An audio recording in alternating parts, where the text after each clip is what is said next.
Complaining is the ultimate trap. What do we mean by complaining is a trap? It's a trap. It keeps you where you are forever and a day. Here's a question for you, you that are out there watching this right now. How many of you know a complainer at this very moment? Come on, we all know somebody that complains. Now, present company excluded. I'm not talking about you, but I'm talking about your spouse, your significant other, your mother, your children, your co-workers. But do you know a complainer? What do they do all the time? They complain. They constantly complain. Here's the problem with complaining being a trap. It locks you in place. What do I mean by locks you in place? There's 3 zones of times in life here. 3 zones of times. What are the 3 zones? The past, the present, and the future. We're in what zone right now? We're in the present.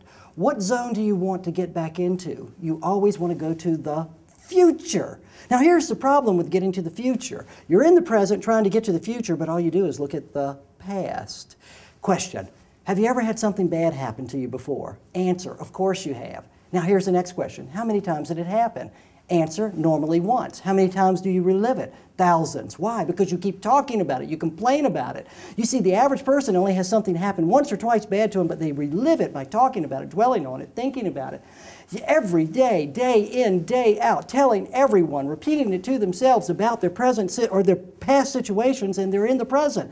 You've got to get to the future, but you can't get to the future if all you do is dwell on the past. That's why the past has no future. You're trying to get into the future. So what does the superachiever do? The superachiever always does this, focuses on the future. The underachiever focuses on their situation. I don't want to hear anything more about this is a bad market. That's history. The only market we're concerned about is the market of the future. So to get to the future, we plan for the future, but we never look back at the past. It's like riding down the road, and instead of looking at the windshield, all you do is look at the rearview mirror. You're bound to crash if you keep looking at the past. I had a woman one time tell me, she said, well, you know, it's hard for me to get to a compelling future. Why is that, ma'am? She said, because I got a divorce. I had to look at her and I said, oh, you're the one. You see, she thought she was the only one that's ever done this. You know what? 58% of marriages end in a divorce. Here, the only way you can get a divorce is to actually get married.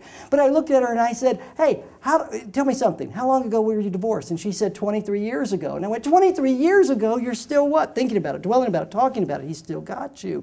See, you got to get to the future. In the Bible, it tells an amazing story, the story of Sodom and Gomorrah.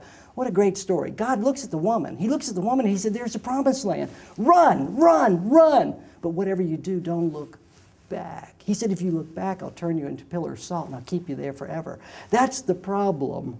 That's the problem with looking at the past. It locks you in place. Think about the future.